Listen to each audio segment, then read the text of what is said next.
because this has nothing to do with national security fears. This has nothing to do with misinformation that TikTok is causing, and everything to do with TikTok being a Chinese operated company that is literally sucking up the rest of the social media marketplace. They either want to be able to control TikTok and forcibly sell it to an American, or they want to just like eradicate it so that people just use Instagram Reels and YouTube Shorts. They've all made their competitive product. All right, SCOTUS is hearing oral arguments about banning TikTok.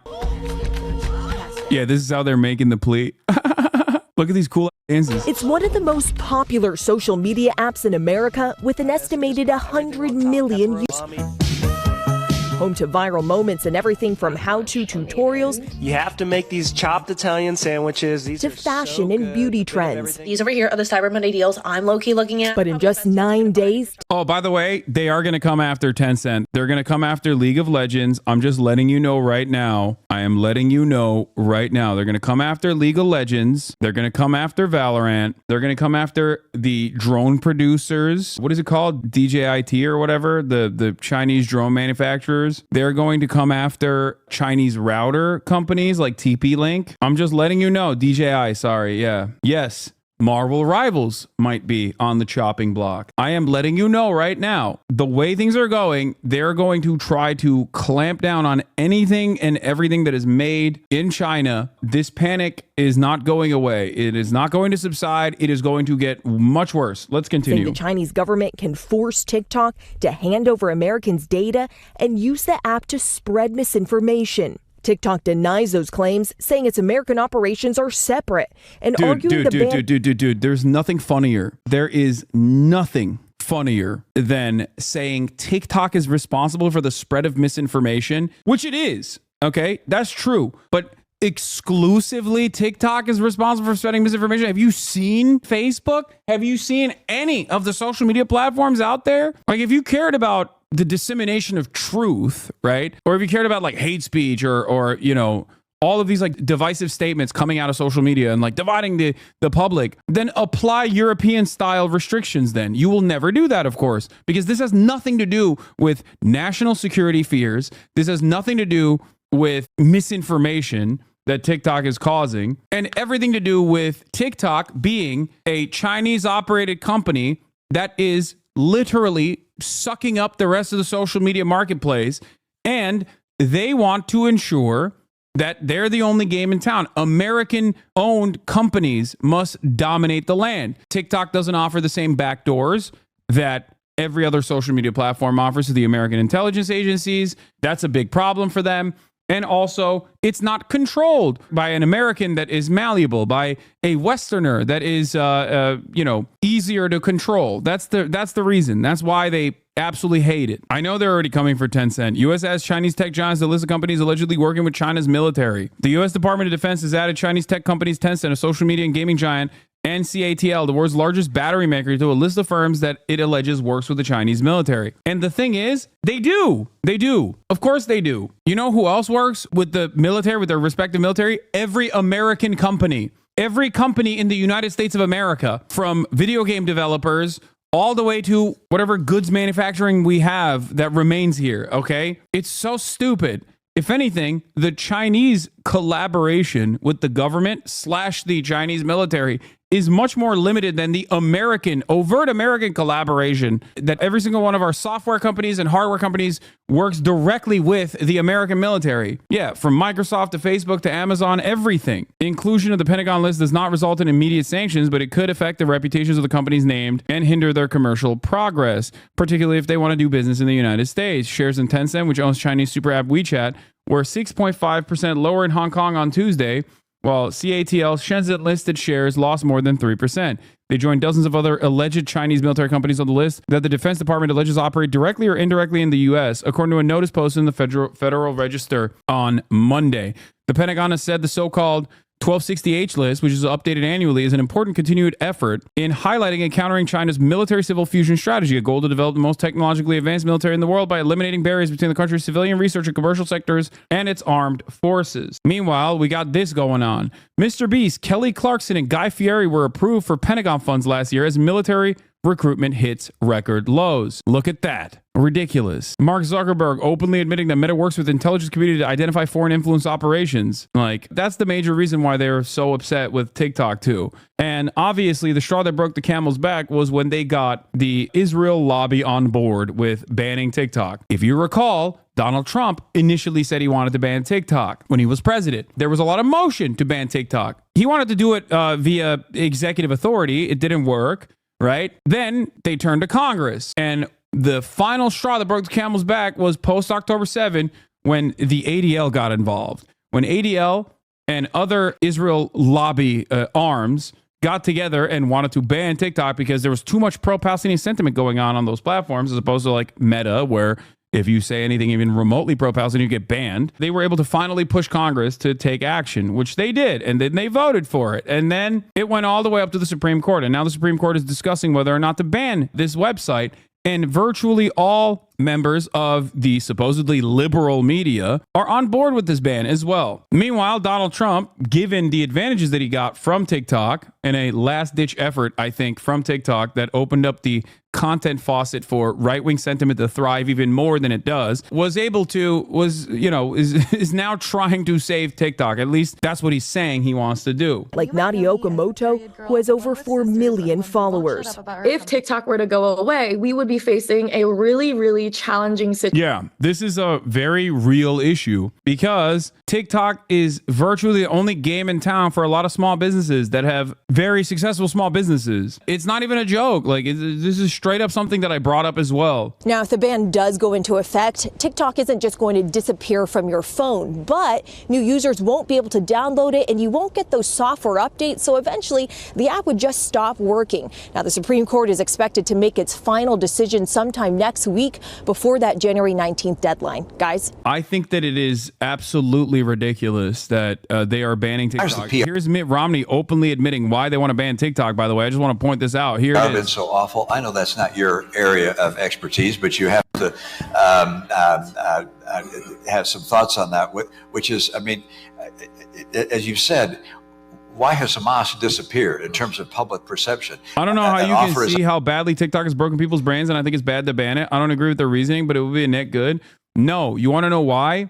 Because, and I've repeated this over and over again, TikTok is one of the only social media platforms where there is leftist sentiment that routinely goes viral. Every other social media platform actively clamps on this sort of sentiment and genuinely stops its distribution. That's the reason why they want to ban TikTok to begin with. It's a major part of the problem. So I say, if there are going to be no restrictions whatsoever, then yeah, I don't want the only platform where there is somewhat of a 50-50 split on left-leaning sentiment versus right-wing supercharged conspiracy theories is better overall than platforms like Twitter that is like completely overtaken by neo-Nazi nonsense. Yeah, exactly. TikTok is the most left-wing platform, which isn't saying much, by the way. Just so you understand, TikTok being the most left-wing platform doesn't mean that it's like all leftist content on there. It's not that at all. There's plenty of right-wing nut jobs on there too. There's plenty of conspiracy theories on there as well. What do you think will replace it? It seems inevitable that it'll be taken away. Yeah, people are just going to supercharge YouTube Shorts. That's it. That's what's going to happen. People are going to go to other platforms, and that's precisely what these American-backed and Western-backed social media platforms want. They either want to be able to control TikTok and give it to the hands of, forcibly sell it to an American, or they want to just like eradicate it so that people just use Instagram Reels and YouTube Shorts. They've all made their competitive products. We can't discount that, but I think it also has a very, very, very challenging effect on the narrative. Yeah, a small parenthetical point, which is some wonder why there was such overwhelming support for us to shut down potentially TikTok or other entities of that nature. If you look at the postings on TikTok and the number of mentions of Palestinians relative to other social media sites, it's overwhelmingly so among TikTok. Yeah, what they're talking about isn't necessarily that TikTok is woke, particularly, okay? They're simply stating correctly that TikTok has more left-wing sentiment in it. Like TikTok allows more left-wing sentiment than other platforms. It doesn't mean that it's like overwhelmingly leftist. The argument here is that because TikTok is not controlling the flow of information. They're admitting basically to suppressing any sort of left-wing sentiment. That's it. It's stuff like this. It's stuff like obviously Gaza, but then also Luigi Mangione. I'm telling you right now, there's only a permissible amount of left-wing sentiment that is allowed on websites, okay? We got to take it out. We got to take out anyone that is a naysayer of the State Department, no matter what the cost. I mean, I'll give you a personal example, obviously, of what I have gone through here on Twitch. Think about how many outside organizations have come after the entirety of Twitch. Think about how many media articles have been written about my unacceptable anti-Semitism. Why? Because I'm pro-Palestinian. It is a laughable argument to make that I am even remotely anti-Semitic. I have spent so much of my media career combating anti-Semitism, explaining to people what dog whistles look like, and combating against fascist sentiment. Just like that, because of my overt and open defense of Palestinian emancipation, because of my unflinching support for Palestinian liberty, for human rights and recognition for Palestinians, immediately it's like, this guy is an anti-Semite, you have to ban him. And you're shadow banned on Insta. Exactly, that's the other side of this story. Mark Zuckerberg on how Meta works with the intelligence community to identify foreign influence operations. Let's take a look. Nation states or people interfering.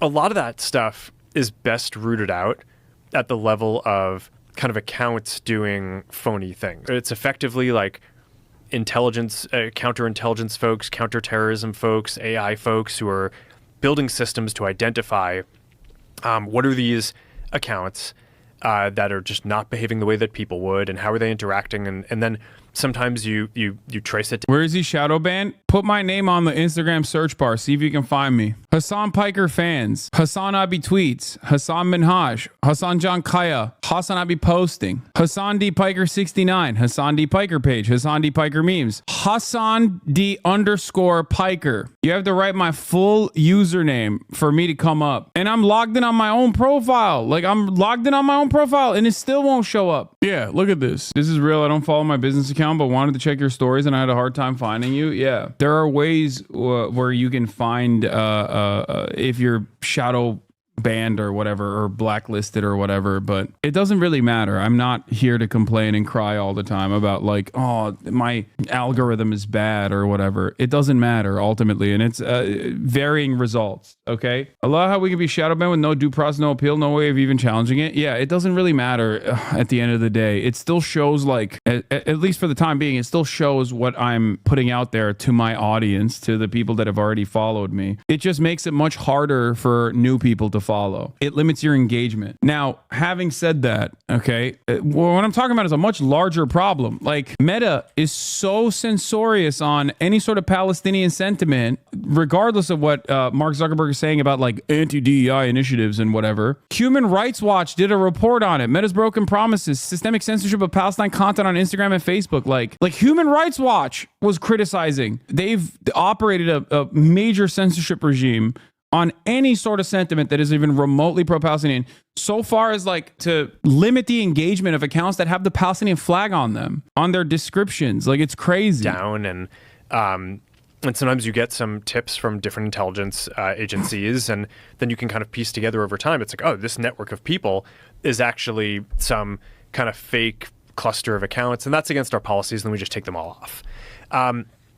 But how are you sure? Like, is there a 100% certainty that you are definitely getting a group of people that are bad actors, or is it just people that have unpopular opinions? No, I don't think it's that for this. I think. But what I'm saying is, how do you determine? Yeah. Like, how do you at what percentage of accuracy are you determining it? Do you ever accidentally think that people that are going to get moderated are actually just real people?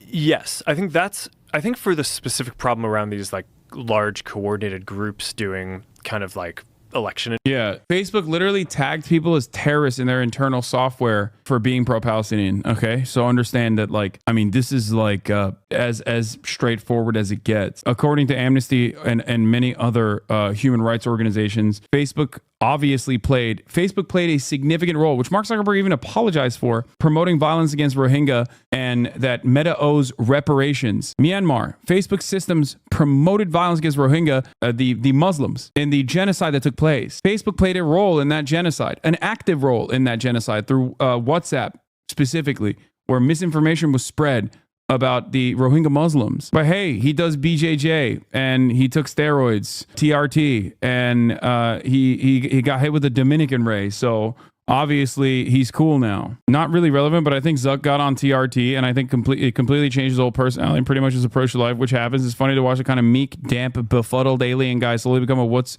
the move tonight rich white guy. Here it is. More anti-vaxxer nonsense and how Facebook complied with the state demands. While they're trying to push that program, they also tried to censor anyone who is basically arguing against it. And they pushed us. You know what's funny about a lot of this stuff is that the overwhelming majority of the initial wave of content and content moderation surrounding COVID didn't happen under the Biden administration. It happened under the Trump administration, which is why I'm always shocked whenever these guys like make it seem as though Biden was already the president. Like they openly lie about this. It's so funny. Like even Matt Taibbi's assessment of government-backed suppression of speech during the hilarious Twitter files, it happened under the Trump administration. Trump was the president at that time. And they still, for some crazy reason, run with this insane narrative that it was actually the Biden administration that did this. I hate the Biden administration. I've criticized it time and time again. But it is mind-boggling to me how many people openly go along with this concept as though he was already in charge, as though he was already controlling the FBI before he won the presidency. I feel like I'm losing my mind. It's like so basic, such an obvious lie. It's so stupid. They wanted us to take down this meme of Leonardo DiCaprio looking at a TV talking about how 10 years from now or something, you're going to see an ad that says, okay, if you took a COVID vaccine, you're eligible for, for this kind of payment, like this sort of like class action lawsuit type meme. And they're like, no, you have to take that down. And we just said, no, we're not going to take down humor and satire. We're not going to take down things that are true. And then at some point, I guess, I don't know, it flipped a bit. I mean, Biden, when he gave some statement at some point, I don't know if it was a press conference or to some journalists, where he basically was like, these guys are killing people. And I don't know, then like all these different agencies and branches of government basically just like started investigating and coming after our company. It was brutal. Dude, it's so funny that they just like dropped liberalism, which was already on aesthetic grounds anyway, like a bad habit, and are just now engaging in the same insane conspiracies. So if this ban does go into effect, can the Trump administration do anything about it?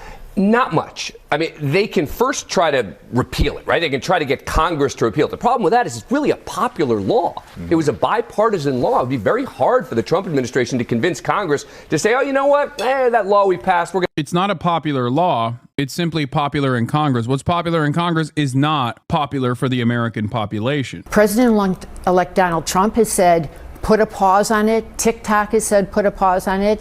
And the justices started to ask about that. And the Solicitor General of the United States, currently the Biden administration Solicitor General, said, no, if you're going to rule for us based on our national security grounds that it looked like they were ready to buy, there's no reason to say that would justify any kind of postponement here.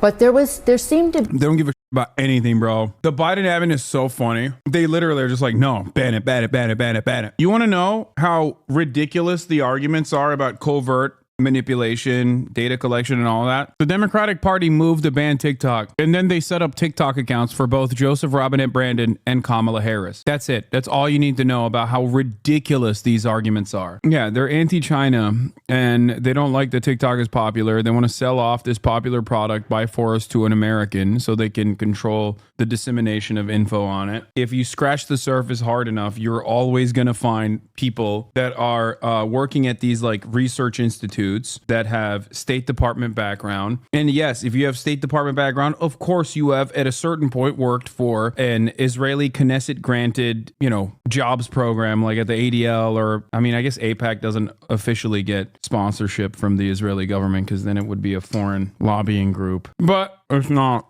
shocking. I think it's a byproduct of Israel being a tool of American empire. And it's like such a strange thing that I can't get pro-Israel people to reckon with, liberal Zionists, and I can't get anti-Semitic people to understand it either. They both, to varying degrees, repeat the same old horse, which is that Israel is operating on its own and dominating American politics. Does Israel have a tremendous amount of influence over American domestic affairs? Absolutely. It does. It spends a great deal of money on making sure that there is ideologically minded pro-Israeli people growing up in the United States of America. They spend a great deal of money also making sure that Congress plays ball. But the only reason why they're allowed to do that and not China is because it is a cycle that benefits American empire. The special privilege that Israel gets in that regard is not unique because Israel is Jewish. It's unique because Israel is an extension of the American state. Yeah, see, this is why I'm saying, is it safe to say USA is a puppet of Israel? No, it's not. It's the opposite. Israel is a weapon of the US state, not vice versa.